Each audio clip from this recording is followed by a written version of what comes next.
Assalamualaikum warahmatullahi wabarakatuh. Salam sejahtera untuk kita semua. Salam sejahtera untuk seluruh saudara-saudaraku sebangsa dan setanah air dimanapun Anda berada. Sahabat-sahabatku, semoga Allah Subhanahu wa Ta'ala selalu memberikan kita kesenangan, ketenangan, kemenangan, kebahagiaan, kekayaan, zahiran wa batinan. Amin ya rabbal alamin. Pada kesempatan kali ini saya akan mengulas mengenai Habib Salim bin Jindan. Namun kritik yang saya sampaikan itu bukan dari saya, tapi dari tokoh-tokoh Ba'alawi sendiri, yang diantaranya adalah Habib Abdullah bin Muhammad Al-Habsyi dalam kitabnya Masadir Al-Fikr Islami fil Yaman. Kemudian juga salah seorang pakar dalam tahqiq, yaitu Dr. Muhammad bin Abu Bakar Badzib, serta ada yang namanya Aiman Al-Habsyi, itu ya. Semuanya itu tiga tokoh ini yang akan mengkritisi bagaimana ketokohan dari Habib Salim bin Jindan, khususnya dalam penulisan-penulisan beliau dalam sejarah ataupun nasab ataupun sanad. Dan mungkin barangkali ini akan menjawab kegundahan atau pertanyaan-pertanyaan dari sahabat-sahabat dan teman-teman, bagaimana sanad yang ditulis oleh Habib Salim bin Jindan apakah benar atau tidaknya. Langsung saja kita simak ya. Bahwa yang pertama nanti akan saya tampilkan dari kitab Masadir Al-Fikril Islami fil Yaman, ya, mulai dari halaman 95 ya. Bin Jindan, Salim bin Ahmad bin Jindan min ahli Hadramut wa mauliduhu di Indonesia. Dari orang Hadramut tetapi kelahiran Indonesia. Rahila ila iddad buldan Islamiyah, beliau bepergian ke beberapa daerah Islam, waltaqa bi ulamaiha, bertemu dengan ulama-ulamanya, walahum mu'allafat katsirah, beliau memiliki banyak karangan ya, meninggal pada tahun 1387 atau 1969 ya. Banyak di antara karyanya As-Sami al-Asami al-Alam Syamih fi Mujamil Masyayikh Sawabiqul Maidan Al-Fihrisat Al-Kubra Manba'ul Uyun fil Asanid wal Funun Al-Uqudud Duriyah dan seterusnya ya. Umdatul Lifat atau Lafat ini fi Tabaqatil Huffaz. Terus Mu'jam Syuyukh, ya, Mu'allaf Hafil Bitarajim dan seterusnya, Qutfus Samar ya. Hanya saja sini yang menarik ini, qultu ya, Abdullah bin Muhammad Al-Habsyi mengatakan mu'allafatuhu laysat bi syai'. Nah, tuh. Karangan-karangan atau karya-karya dari Habib Salim bin Jindan itu bukanlah sesuatu. Ya, bukanlah apa-apa. Kenapa? Wa fiha minat tahur, di situ ada ada apa ya? Kengawuran gitu, al-mujazafah. Satu berlebihan, kengawuran dan hal-hal yang berlebihan, malah hasralahu, yang tidak terhitung. Fala yuqtarra biha, sehingga jangan sampai tertipu dengan karangan-karangan beliau ya. Wa ya'tamida 'alaiha, dan juga jangan sampai bersandar kepada karya-karya dari Habib Salim bin Jindan. Itu halaman yang pertama ya, atau untuk poin yang pertama. Kemudian ada poin yang kedua nih. 557. Ketika menyebutkan siapa Habib Salim bin Jindan. Qultu, hadhil kutub, ya, hadhil kutub, kata Habib Abdullah bin Muhammad Al-Habsyi, hadhil kutub laisa fiha ma yufid. Kitab-kitab ini tidak ada faedahnya. Wa fiha minal mujazafah, di situ terdapat kengawuran, wal khalt, acak campur, ma yatabayyanu lil qari' min awwali wahlatin, yang dapat diketahui oleh pembaca dari pertama kali melihat. Itu statement dari Al-Habsyi ya, Abdullah bin Muhammad Al-Habsyi. Nah, lalu ya, saya akan bacakan ya dua statement lagi. Sebenarnya masih banyak ini statementnya, tapi mungkin akan saya jadikan sebagai live streaming nanti kali ya, nanti malam barangkali ini. Gimana sih kon? Soal, ada pertanyaan, hal kutub Ibnu Jindan fil ansab mu'tamadah, apakah kitab-kitabnya Habib Salim bin Jindan dalam nasab itu mu'tamad, bisa dijadikan sandaran, bisa dijadikan pegangan? Al-jawab, maka jawabannya adalah qala Sayyidul Muhaqqiq Abdullah Al-Habsyi an Kutub Ibn Jindan fi kitabi Masadiril Fikri Al-Islami fil Yaman. Abdullah Al-Habsyi komentarnya tentang kitab-kitabnya Habib Salim bin Jindan dijelaskan dalam kitab Masadiril Fikri Al-Islami tadi yang saya sebutkan itu, la yuhtaju biha wa la yu'tamadu 'alaiha. Tidak bisa dijadikan hujah dan tidak bisa dijadikan sandaran. Wa nafihal katsir min at-tahawuri wal mujazafati wa ghairiha, karena di situ terlalu banyak pengawuran ya, serampangan dan juga yang lainnya. Kemudian waqala aidan, kemudian beliau juga mengatakan ya di halaman 489, kadza fid durri wal yaqut lim Jindan wa hiya ma'lumatun la yu'khadhu biha, dan itu adalah data-data yang tidak bisa dipakai. Kemudian qala pada halaman 540, qultu hadhil kutub laisa fiha ma yufid. Tadi itu yang saya sampaikan ya. Itu yang saya sampaikan. Laisa fiha ma yufid wa fiha min al-mujazafah wal khalt ma yatabayyanu lil qari' min awwali wahlatin. Nah, itu komentar dari Abdullah Al-Habsyi yang sebagian tadi sudah saya bacakan. Kemudian wa nudhifu ala hadza, dan kami tambahkan nih kata Muhammad Abu Bakar Badib, innal ladzina taqaduhu katsirun, bahwa yang mengkritisi Habib Salim bin Jindan itu banyak orang, ghairul Habsyi, selain dari Abdullah Al-Habsyi. Di antaranya Sagaf bin Ali Al-Kaf alladzi kana yasifu kutubahu fil ansab bi annaha akadzib la yu'tamad 'alaiha. Di mana Sagaf Ali Al-Kaf mengatakan bahwa kitab-kitabnya Salim bin Jindan dalam nasab itu adalah akadzib, kedustaan-kedustaan, kebohongan-kebohongan yang tidak bisa dijadikan sandaran. Wa dzalika indama sa'altuhu anha fa ajabani bihadzal jawab rahimahullahu taala. Dan itu adalah yang saya tanyakan nih kata Muhammad Abu Bakar Badib kepada Sagaf Ali Al-Kaf, maka beliau menjawabnya dengan jawaban ini. Yang kedua, wal Habib Masyhur bin Hafid alladzi kana yaqulu anhu Hatibu Lailin. Di mana Habib Masyhur bin Hafid ini kakaknya Habib Umar bin Hafid ini ya. Beliau atau berkata atau mengkritisi ya tentang Habib Salim bin Jindan itu ya Hatibu Lail. Hatibul Lail, apa namanya, pengais kayu bakar, artinya tidak memisahkan atau tidak membedakan mana data yang baik, mana data yang sahih, mana data yang palsu dan lain sebagainya. Hatibul Lail. Wa sami'aha minhu katsirun fi durusihil khassah la siyama durusil ansab. Dan banyak orang yang mendengar ya statement dari Habib Masyhur bin Hafid ini dalam pengajian-pengajian khususnya, terlebih lagi pengajian-pengajian dalam nasab. Kemudian tuh dua orang udah tuh tambahannya ya. Al-Bahth Ziyad At-Taklah, peneliti yaitu Ziyad At-Taklah, dan Dr. Sa'id Taulah Abdul Hasan Al-Madani. Wal akhirani, dua tokoh ini yang akhir ini, Sa'id Taulah dan Ziyad At-Taklah ini, lahuma kitabat mutafarriqah, memiliki tulisan-tulisan yang banyak ya, fi tabyini awhamih, dalam menjelaskan kesalahan-kesalahan Salim bin Jindan fil asanidi wa ghairiha, baik itu dalam sanad ataupun yang lain. Tuh, udah berapa tuh? Satu, Sagaf Ali Al-Kaf, Masyhur bin Hafid, kemudian Sa'id Taulah, Ziyad At-Taklah, kemudian yang kelima, minhum al-Ustadul Muhammad Fuad Tarablusi, alladhi akhbarani anna alladhi dzakarhum Ibnu Jindan min a'lami ba'dil buyutil lubnaniyah ka'al nasyabah fihim a'lam wa asma' mukhtalaqah la wujudalaha. Nih, udah 5 nih.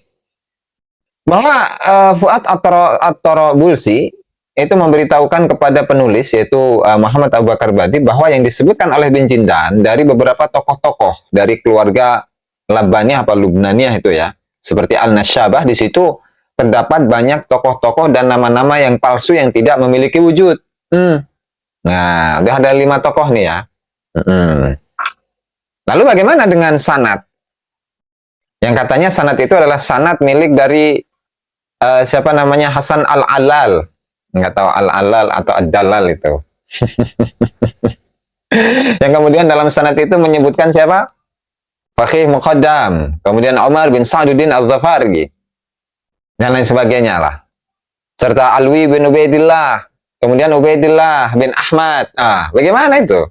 Sementara kalau memang penyalinnya itu adalah Habib Salim bin Jindan, itu kan menjadi pertanyaan yang cukup menegangkan. Oke, lanjut saja nih, kita nyimak ya. Laisal maksudu huna isqata ibn Jindan. Tamaman. Maksudnya atau tujuannya di sini bukanlah untuk merobohkan atau menghinakan, merendahkan Ibn Jindan, Salim bin Jindan tamaman. Enggak. Au tashwihi sum'atih, atau merusak pamornya. Enggak. Innama hanya saja bimuqaranati ma katabahu ma'ama fil masadiril ukhra. Hanya saja ketika dibandingkan dalam kitab-kitabnya, kemudian dibandingkan dengan beberapa sumber-sumber yang lain. Ma'ama fil waqi, dan dibandingkan dengan kenyataannya, tajidu, maka engkau akan menemukan ba'da maklumatihi, sebagian data-datanya, la siyama fit tarajim wal ansab, terlebih lagi dalam biografi atau dalam nasab, la yumkinu tasdiquhu albattah, tidak bisa dipercaya sama sekali. Ini statement dari Muhammad Abu Bakar Badib ya. Muhammad Abu Bakar Badib. Khud misalan, seperti contohnya ini. Zakara min syuyukhihi rajulan majhulan. Beliau menyebutkan salah satu dari gurunya, yaitu seorang yang majhul, tokoh yang majhul, ja'alahu ibnan, yang dia menjadikannya sebagai anak.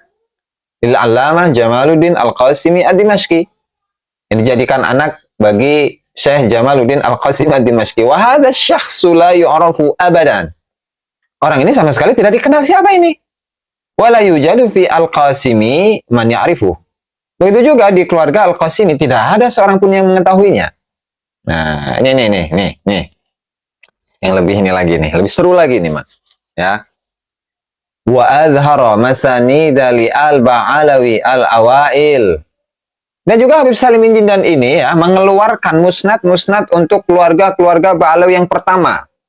Faqih Muqaddam, Muhammad Said Mirbat, kemudian Ali bin Ali Khalid Qasam, kemudian Muhammad bin Alwi, kemudian Alwi bin Ubaidillah. Nama-nama ini ada dalam musnadnya. Qala innaha min maktabati Arif Hikmat. Yang beliau mengatakan bahwa musnad keluarga Ba'alawi yang pertama itu ada di maktabah, ada di perpustakaan Arif Hikmat. Padahal wahya kutubun laisa laha aslun. Padahal itu adalah kitab-kitab yang tidak memiliki asal, laisa laha aslun. Tidak memiliki sumber, wala mustanad, tidak memiliki sandaran. Wala hiya fi Arif Hikmat kama za'ama fi ba'diha. Begitu juga kitab-kitab itu yang diklaim bahwa musnad untuk keluarga Ba'alawi yang pertama itu ada di perpustakaan Arif Hikmat sebagaimana yang diklaim oleh beliau, itu juga nggak ada. Wala fi ayyi maktabatin min maktabatil qurrah al-ardiyah abadan. Bahkan musnad-musnad ya dari keluarga Ba'alawi yang awal-awal itu tidak ditemukan di seluruh dunia. Tuh, di seluruh perpustakaan dunia sama sekali nggak ada itu. Illa fi baitihi wa maktabatihi huwa, kecuali di rumahnya Habib Salim bin Jindan dan di perpustakaannya Habib Salim bin Jindan gitu. Makanya misalnya kalau untuk menjawab musnad yang katanya itu musnad Abul Hasan Al-Allal ya. Abul Hasan Al-Allal atau Abul Hasan atau Hasan Ad-Dalal, itu lupa saya. Kemudian disalin oleh beliau, kemudian disebut bahwa itu adalah musnadnya keluarga Ba'alawi Al-Awail. Ini jawabannya sudah. Kutubun laisa laha aslun wala mu'tamadun. Ya, la hiya fi Arif Hikmat kama za'ama fi ba'dihha wala fi ayyi maktabatin min maktabatil qurrah al-ardiyah abadan illa fi baitihi wa maktabati. Jadi satu-satunya kitab yang ada nih Musnad Al-Ba'alawi ini ya. Musnad keluarga Ba'alawi yang pertama. Satu-satunya kitab itu ada di mana? Perpustakaannya Habib Salim bin Jindan. Kemudian apa? Karena misalkan seperti Syekh Yasin Al-Fadangi yang kemudian pernah bertemu dengan beliau, sehingga bertukar informasi dan lain sebagainya. Ya disalinlah oleh Syekh Yasin Al-Fadangi, kemudian mempercayai saja apa yang beliau dapatkan dari Habib Salim bin Jindan. Kemudian muncullah kitab Arba'in an Arba'in itu. Tuh ya sahabat-sahabat ya, kelanjut. Nah, masih panjang ini. Ini baru satu tulisan yang saya angkat ini. Wa hadhihi tasarrufat yufassiruha nassun warid wa nassun nadirun. Warada fi risalatin khassah min al-allama as-sayyid Alwi bin Tahir al-Haddad ila tilmidhihi al-Ustadz Ali Ba'bud. Dan upaya-upaya ini, ya, upaya-upaya ini itu ditafsirkan oleh satu teks yang sangat jarang yang ada dalam sebuah surat pribadi dari Habib Alwi bin Tahir al-Haddad kepada muridnya Habib Ali Ba'bud. Anna ibn Jindan kana musaban bimaradil mali khuliya. Bahwa Habib Salim bin Jindan itu terkena sebuah penyakit, yaitu mali khuliya. Saya cari-cari nggak ketemu itu, tapi akan dijelaskan di sini. Coba kita cari lagi ya. Mali khuliya.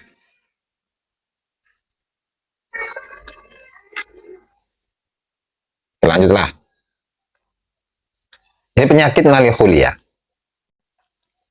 Fayatakhayyal asya'a ghaira mawjudatin. Maka beliau itu berkhayal, ya. Menghayalkan sesuatu, banyak sesuatu yang memang tidak ada. Wa yatawahhamu wujudaha, tapi dia menyangka bahwa itu ada. Ini dalam pikirannya ya, dalam pikirannya. Kemudian wa yaktubu dzalikal mutakhayyal. Kemudian apa yang ada dalam pikirannya, khayalan yang ada dalam pikirannya kemudian ditulislah. Nah, maka wajar dalam kitabnya itu. Apa namanya? Oh, sampai lupa saya nama kitabnya itu. Raudatul Wildan ya. Raudatul Wildan fi Thabat Ibn Jindan. Di mana dalam kitab itu kan menyebutkan bahwa tokoh-tokoh seperti Faqih Muqaddam, kemudian Muhammad Sahib Mirbat, kemudian Ali bin Alwi Khalil Qasam, kemudian Alwi bin Ubaidillah, kemudian Ubaidillah bin Ahmad Al-Muhajir. Mereka semuanya adalah para ulama, para imam-imam mujtahid dan juga sekaligus adalah para ulama-ulama pakar hadis. Nah, itu barangkali dari efek dari penyakit itu tadi, malikhulia. Ya, di mana seseorang itu akan mengkhayalkan sebanyak hal dalam pikirannya dan menyangkanya bahwa itu memang benar-benar ada, kemudian ditulislah dalam sebuah kitab. Yang diantaranya adalah Thabat bin Jindan ini, Raudatul Wildan fi Thabat Ibn Jindan. Tuh ya. Nah, kemudian selanjutnya. Ini masih teks ini ya. Fatalaqahun nas. Nah, maka hal yang tadi, yang berawal dari khayalannya Habib Salim bin Jindan, kemudian dituliskan dalam sebuah kitabnya. Kemudian disampaikan kepada orang, dan ternyata banyak orang yang fatalaqahun nas, maka diterima oleh banyak orang. Maka dengan mudah diterima oleh manusia, oleh banyak orang. Yang mana banyak orang itu alladzina la ya'rifuna wad'ahu sahhi, yang mereka tidak mengetahui kondisi kesehatan dari Habib Salim bin Jindan ala annahu ma'lumatun muwaththaqah, dan menganggapnya sebagai data-data yang valid. Ini sudah terjawab sebenarnya ini mah. Wal gharib, sementara yang aneh, annalladzina tamadu kalamahu fi naqli ba'dil ansabi wa farihu biha. Hanya saja yang aneh, yaitu mereka orang-orang yang bersandar menyandarkan kalamnya Habib Salim bin Jindan dalam mengutip sebagian nasab-nasab dan merasa senang dengan kutipan tersebut, lam yukallifu anfusahum an-nadhara fi masadirihi. Mereka tidak memaksakan diri untuk kembali mengkaji, meneliti dari mana sumber-sumber yang dipakai oleh Habib Salim bin Jindan. Falau am'anu an-nadhara sayajidunahu yanqulu an wasa'iqa maz'umatin. Seandainya kalau mereka itu meneliti pandangannya, maka mereka akan menemukan bahwasanya Habib Salim bin Jindan itu mengutip dari beberapa data-data yang maz'um, yang diklaim. Kata bahwa ashkhasun wahmiyun, yang ditulis oleh tokoh-tokoh yang fiktif. Fi sanawatin mutaqarribah, dalam tahun-tahun yang berdekatan, au mutatabiqah, atau yang bertepatan. Wa hadza min durubil mustahil, dan itu termasuk gambaran-gambaran dari kemustahilan. Ila ghairi dzalika, dan seterusnya ya, minal adillatil mantiqiyah, dari beberapa dalil-dalil logika ya. Dan ini ditulis cukup lama ini ya, 3 tahun yang lalu lah ya. Kata bahu Muhammad Badib al-Itsnain Sitawa Ishrin Al-Qa'dah 1400 Isnin wa arba'in, 1442 Hijriah. 3 tahun yang lalu lah ya. Nah, kemudian hal yang serupa itu disampaikan oleh siapa namanya? Aiman Al-Habsyi. Aiman Al-Habsyi yang saya tambahkan aja di sini nanti ya. Soal tu Syekhon Al-Am Abu Bakar bin Ali Al-Masyhur an Kutub Ibn Jindan wa halihi. Nah, saya bertanya kepada Abu Bakar bin Ali Al-Masyhur, almarhum ini ya, Al-Adani itu, tentang kitab-kitabnya Habib Salim bin Jindan wa halihi dan kondisi dari Habib Salim bin Jindan. Maka Abu Bakar bin Ali Al-Masyhur itu mengatakan innahu sa'ala Syekh Al-Asr Al-Habib Al-Allama Al-Imam Abdul Qadir bin Ahmad As-Segaf. Beliau bertanya kepada Habib Abdul Qadir bin Ahmad As-Segaf, faqala Salim bin Jindan ni'mar rajul. Habib Salim bin Jindan itu ya sebaik-baiknya seseorang. Tapi walakin la yu'khadu qawluhu fit tarikhi wal ansab. Hanya saja pandangannya di dalam sejarah, pandangannya di dalam nasab, nah itu tidak diambil, tidak bisa dijadikan argumentasi. Itu ya. Ya begitulah sahabat-sahabat ya. Jadi hal ini sebenarnya sudah cukup menjawab dari pertanyaan teman-teman, pertanyaan sahabat-sahabat tentang sanad atau musnadnya Ba'lawi, Faqih Muqaddam dan lain sebagainya, yang kemudian ditulis oleh Habib Salim bin Jindan itu adalah sanad yang palsu, ya, sanad yang palsu dengan argumentasi yang tadi sudah saya jelaskan. Barangkali ini saja yang saya sampaikan dalam kesempatan kali ini. Allahumma muwaffiq ila aqwamit thoriq. Wassalamualaikum warahmatullahi wabarakatuh.